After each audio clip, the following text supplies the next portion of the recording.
Ya, pemirsa, untuk mengetahui kondisi terkini terkait banjir bandang yang melanda beberapa lokasi di Bali, kita sudah terhubung secara daring dengan Iwayan Suryawan, Kepala UPTD Pengendalian Bencana Daerah BPBD Provinsi Bali. Baik, selamat malam, Bapak Wayan. Selamat malam Mbak Sela. Ya, Bapak, ini bisa diceritakan bagaimana kondisi di Bali saat ini, Pak, pasca ditetapkannya tanggap darurat oleh Badan Nasional Penanggulangan Bencana selama 7 hari ke depan. Baik, saat ini kondisi Bali secara umum sudah berangsur pulih ya. Jadi air di sebagian besar wilayah terdampak itu sudah mulai surut. Walaupun itu masih ada di beberapa titik yang airnya masih tergenang dan itu sedang dalam penanganan.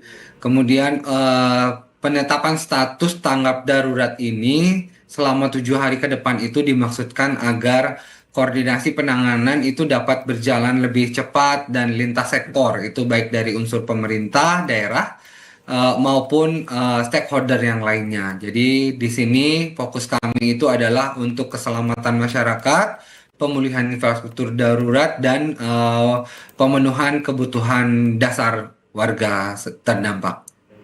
Oke, baik. Untuk kondisi para pengungsi saat ini seperti apa, Pak? Kemudian bantuan-bantuan apa saja yang mungkin sudah diberikan begitu kepada para pengungsi?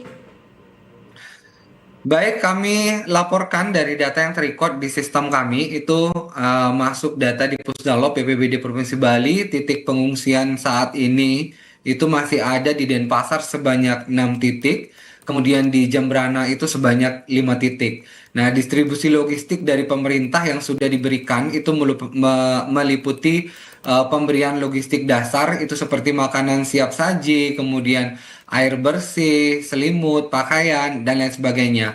Di samping itu juga ada layanan kesehatan serta obat-obatan dan dukungan psikososial itu terutama bagi anak-anak dan lansia. Untuk proses distribusi logistik ini terus diperkuat oleh stakeholder maupun jejaring, termasuk bantuan dari relawan serta masyarakat itu sendiri dan lembaga kemanusiaan lainnya. Jadi proses distribusi logistik di sini untuk pemenuhan kebutuhan warga terdampak itu masih kondusif. Baik, kalau kita lihat begitu Pak ya, untuk total wilayah saat ini yang masih digenangi banjir, selain Jembrana dan Denpasar itu ada di lokasi mana lagi Pak? Kalau dari hasil pemantauan kami dan koordinasi jejaring kami di kabupaten kota itu sampai saat ini hampir sebagian besar wilayah yang sebelumnya tergenang air itu sudah surut. Karena BMKG juga memprediksi bahwa intensitas hujan itu akan terus menurun pasca hari Selasa itu. Jadi di hari Rabu pagi itu intensitas hujan sudah sangat kecil sehingga tingkat air yang menyurut itu signifikan. Jadi untuk daerah-daerah di Bali itu secara umum seluruhnya sudah mulai surut. Hanya mungkin ada di beberapa titik yang mungkin di Denpasar, di Gianyar, di Tabanan, termasuk yang di Denpasar itu yang ada di pasar ya, Pasar Badung Kumbasari itu juga sedang dalam proses penyedotan air, kemudian pembersihan material dan normalisasi saluran agar proses penyerapan airnya ini semakin cepat teratasi. Baik, kalau kita lihat salah satu bencana banjir kali ini, apakah ini termasuk yang terbesar di Bali Pak? Dan kira-kira faktor penyebabnya ini apa? Apakah cuaca atau mungkin drainase? Kalau kita lihat dari cakupan wilayah ya, dan juga dari dampaknya itu memang yang kali ini itu termasuk yang kategori cukup besar ya dalam beberapa tahun terakhir.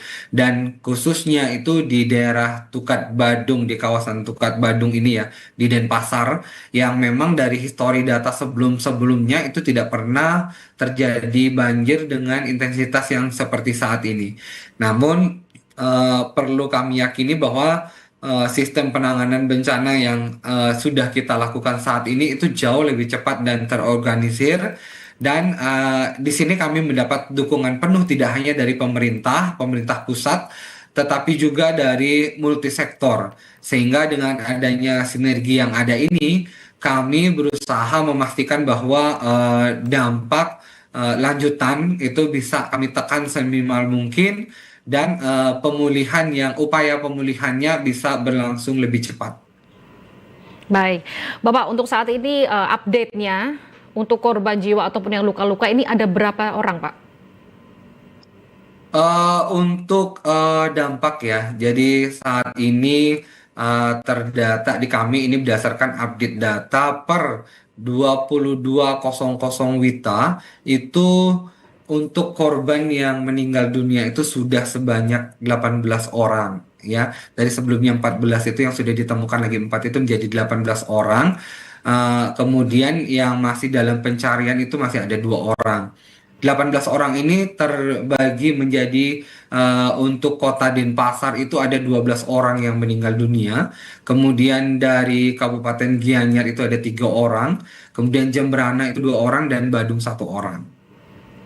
Oke, nah untuk progres penanggulangan sendiri nih Pak, banjir ya yang ada di Bali ini seperti apa sekarang?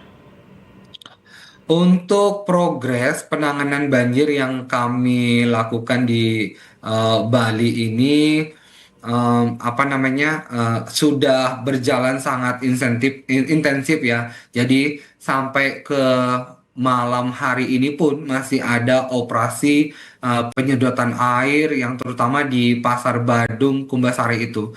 Jadi kalau kami sampaikan dari pemantauan kami sejak hari Rabu itu sudah ada pergerakan warga terdampak ya, itu kembali ke rumah tinggal mereka masing-masing, baik itu untuk mereka kembali tinggal di sana maupun untuk mereka melakukan upaya pembersihan.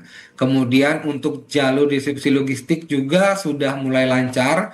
Kemudian perbaikan darurat infrastruktur kritis juga sedang diupayakan solusinya. Kemudian titik-titik banjir yang sempat terdata itu saat ini hanya sebagian kecil saja yang masih tergenang. Kemudian untuk apa namanya aktivitas penduduk sudah mulai berangsur normal kembali. Dari sini kami optimis bahwa dalam beberapa hari ke depan juga didukung oleh prediksi BMKG di mana cuaca akan terus membaik dengan intensitas yang semakin turun selama 1 pekan ke depan, maka genangan air dan segala macam dampak yang diakibatkan oleh banjir kali ini itu akan berkurang dan aktivitas masyarakat kami itu semakin ke depan itu akan semakin menjadi normal kembali. Ya baik, Pak untuk wilayah yang terdampak paling parah ya atau mungkin tingkat kerusakannya ini besar begitu, itu wilayah mana? Dan kemudian untuk tempat-tempat wisata yang ada di Bali berikut WNA yang ada di sana itu seperti apa untuk proses evakuasinya? Oke. Baik, untuk wilayah terdampak yang paling dominan itu dari awal memang terdata di kami itu ada di Kota Denpasar ya, di mana untuk Kota Denpasar itu sendiri tercatat sebanyak 81 titik untuk yang banjir. Kemudian untuk eh, akses pariwisata itu kami pastikan bahwa baik itu destinasi wisatanya maupun akses ke destinasi wisatanya itu tidak ada hambatan yang signifikan, artinya tetap bisa berlangsung sebagaimana mestinya. Kemudian untuk penanganan WNA itu tidak ada bedanya dengan WNI. Jadi kami ketika memang menemukan ada titik yang perlu mendapat pelayanan kegawat daruratan, itu kami akan optimalkan berdasarkan skala prioritasnya. Sampai saat ini untuk WNA sendiri itu belum ada yang masuk di data kami bahwa ada WNA yang terdampak signifikan atau vital itu belum ada. Baik, terima kasih Bapak Wayan untuk update informasinya. Kami tunggu nanti informasi selanjutnya. Selamat kembali beraktivitas. Terima kasih.